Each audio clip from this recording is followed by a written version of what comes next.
Hi everyone, I'm Katie, and this is my conflict styles presentation. When I am in calm conditions, I am most likely to use directing. In the videos we watched, he described this as I win, you lose, meaning I tend to care more about getting my way rather than the stakes of the relationship with the person I am conflicting with. And I scored lowest in avoiding.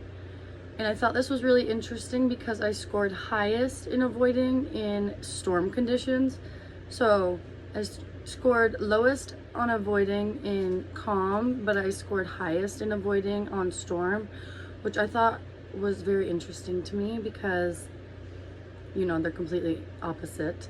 And for calm situations, my results said I don't ever use avoiding, and I'm basically just trying to get my way one way or another when I'm in this situation. But when the conflict gets kind of heated and, you know, more severe, I am more likely to avoid the conflict and just not want to deal with it at all. And I actually think this is very accurate for me when it's not a big situation. I tend to be selfish, and I do try to argue in any way to get my way. But if I find the conflict is getting worse and it is escalating, I just don't even want to be a part of it. I'm like, what conflict? I don't know what you're talking about. That didn't even happen, which is not always good.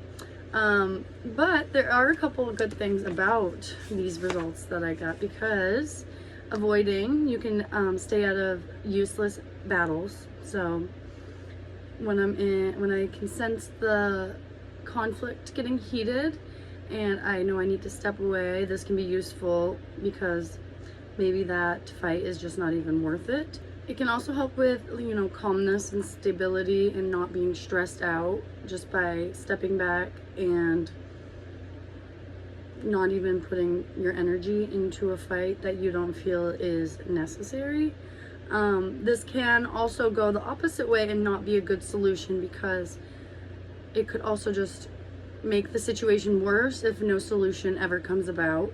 And some situations just need a solution, and if you are just avoiding it at all costs, you know, it'll never get solved and the relationship may not be the best. Avoiding can also kind of tend to ruin relationships if you're not willing to communicate with a person and kind of put your feelings and how you're feeling out there to kind of come up with a solution that fits you both. I have found this to be true in my actual relationships.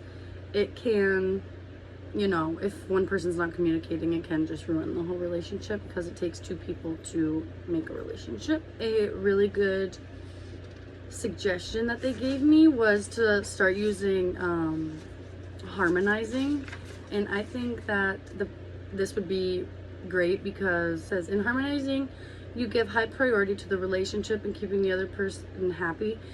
And I do need to work on this, because especially in my calm situation, well, I guess in both, because in calm and both in storm I'm not even having the conversation. So if I am putting priority on my relationship over avoiding the conflict, then my relationship and the conflict will end up being resolved.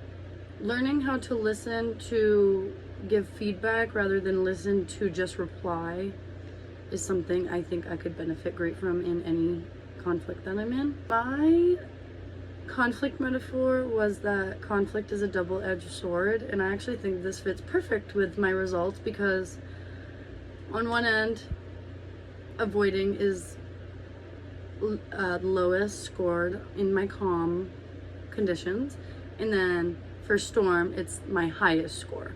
So I think that literally kind of says how conflict can be like a double-edged sword. That's about it. Thank you for listening, and I can't wait to see your guys' videos.